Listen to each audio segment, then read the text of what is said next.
አመሰግናለሁ። እንዴት አምሽታችኋል ተመልካቾቻችን? ቀደም ሲልም በመግቢያችን ላይ እንዳነሳ ነው በተከበረው በታላቁ የረመዳን ወር የ27ኛው ሌሊት የተራዊህ ሶላት በዚህ በሚገኝበት በታላቁና አንጋፋው አንዋር መስጂድ በዚህ ሰዓት እየተከናወነ ነው የሚገኘው። ከጀርባዬ እንደምትመለከቱት ከፍተኛ ቁጥር ያለው የሃይማኖቱ ተከታይ በዚህ በመስጂድ ውስጥም በመስጂዱ ቅጥር ግቢ ውስጥ ጭምር ይህንን የተራዊህ ሶላት እያከናወነ ነው የሚገኘው። እንግዲህ የረመዳን ወር እንደሚታወቀው በሶስት አስርቶች የተከፈለ ነው። አሁን የምንገኘው በመጨረሻው አስርቶች ማገባደጃ ላይ ነው የምንገኘው። በተለይም ደግሞ ይህ እየተካሄደ የሚገኘው የ27ኛው ሌሊት የተራዊህ ሰላት በእምነቱ ተከታይ ዘንድ በከፍተኛ ጉጉት የሚጠበቅ የሚናፈቅ ከፍተኛ ዋጋም የሚሰጠው ጭምር ነው። ለዚህም እንግዲህ በርካታ መንፈሳዊ ጉዳዮች ይነሳሉ።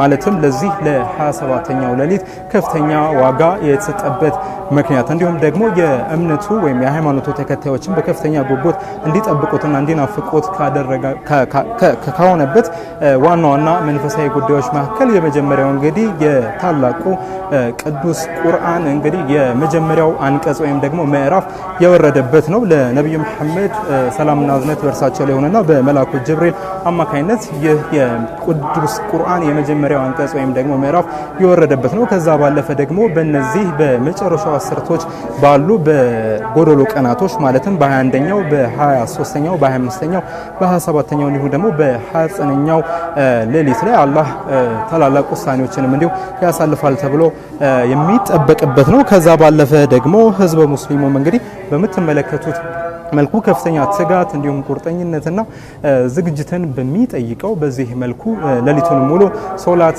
በመስገድ ዱዓ በማድረግ ዝክርን በማብዛት ነው ምሽቱን እንዲሁ የሚያሳልፉት ማለት ነው። ከዛ ባለፈ እንግዲህ ቀደም ሲል ያነሳሁት ይህ ሌሊት ከፍተኛ ዋጋ እንዲሰጠው ካደረጉ ሃይማኖታዊ ምክንያቶች ወይም ደግሞ ጉዳዮች መካከል ሌላው እንግዲህ ምንድነው በዚህ 27ኛው ሌሊት ላይ እንግዲህ ለሚደረገው መልካም ነገር በሙሉ ለሚደረገው ሶላት ለሚደረገው ዱዓ ለሚደረገው ዚክር እንግዲህ ምንዳውም በከፍተኛ ደረጃ የሚባዛበት በመሆኑና በሌሎችም መንፈሳዊ ጉዳዮች ምክንያት ነው ይህ የ27ኛው ሌሊት ከፍተኛ ግምት እንዲሁም ዋጋ የሚሰጠው በእምነቱ ተከታዮች ዘንድም እንግዲህ እንዲናፈቅ ምክንያት የሆነው ማለት ነው። በእርግጥ እንደሚታወቀው በእስልምና እምነት ተከታዮች ዘንድ ከረመዳን ወር መግቢያ እስከ መገባደጃ ድረስ ምሽቱን በተመሳሳይ መልኩ የተራዊህ ሰላት በዚህ መልኩ በህብረት ይደረጋል። ነገር ግን ደግሞ ቀደም ሲል እንደነሳሁት የመጨረሻዎቹ አስርቶች የመጨረሻዎቹ ቀናት ትልቅ ዋጋ የሚሰጣቸው ናቸው ማለት ነው። እንግዲህ እነዚህ ቀናቶች ከሌላው ጊዜ በተለየ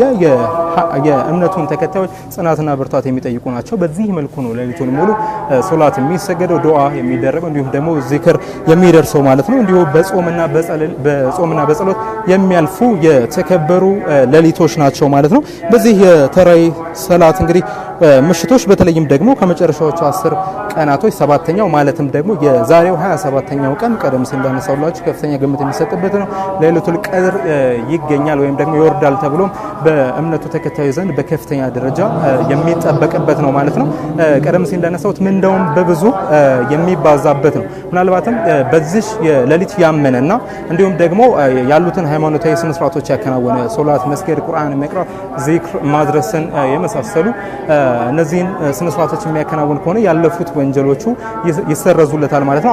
አንዲት ሌሊትን ብትሆን እንግዲህ ይህ የሌሊቱል ቀድር ከወረደ ወይም ደግሞ ከሆነ ያለፉት አመታት ወንጀሎች በሙሉ ይሰረዛሉ። ልክ የ1000 ወራት ያህል ወይንም ደግሞ የ83 አመት ያህል ዋጋ ነው የሚሰጠው ማለት ነው። አላህም እንግዲህ በቃሉ ደግሞ ይችን የ27ኛውን የተራዊህ ሰላት ምሽት ወይም ደግሞ ሌሊት የተከበረች መሆኗን እንዲሁ አውስቷል ማለት ነው።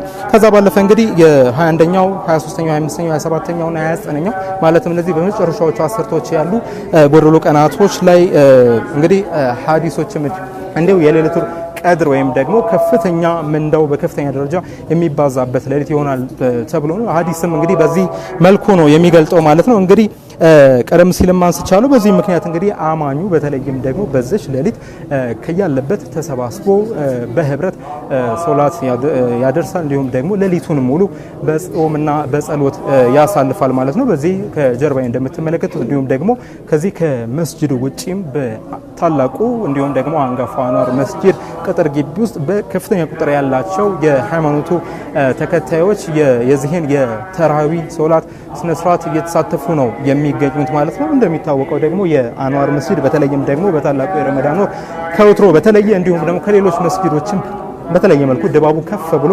የሚታይበት ነው። ከአራቱም የኢትዮጵያ አቅጣጫዎች በርካታ የሃይማኖቱ ተከታዮች ወደዚህ መስጂድ ይመጣሉ። በዚህ የታላቁ የረመዳን ወርንም እንግዲህ በዚህ ያሳልፋሉ ማለት ነው። ለበርካቶችም የታላቁ አንዋር መስጂድ ከለላ ይሰጣል። እንዲሁም ደግሞ የኢፍጣር ስነ ስርዓትንም በዚሁ በአማኙ በተሰበሰበ ገንዘብ እንዲሁም ደግሞ በዚሁ በታላቁ አንዋር መስጂድ ወጣት ጀማዎች የኢፍጣር ስነ ስርዓት ይካሄዳል። በምትመለከቱት መልኩ የታላቁ የረመዳን ወር የ27ኛው ሌሊት የተራዊህ ሶላት እየተከናወነ ነው የሚገኘው። ለአሁኑ በእኔ በኩል ያለው መረጃ ይህንን ይመስላል። በያላችሁበት መልካም ምሽት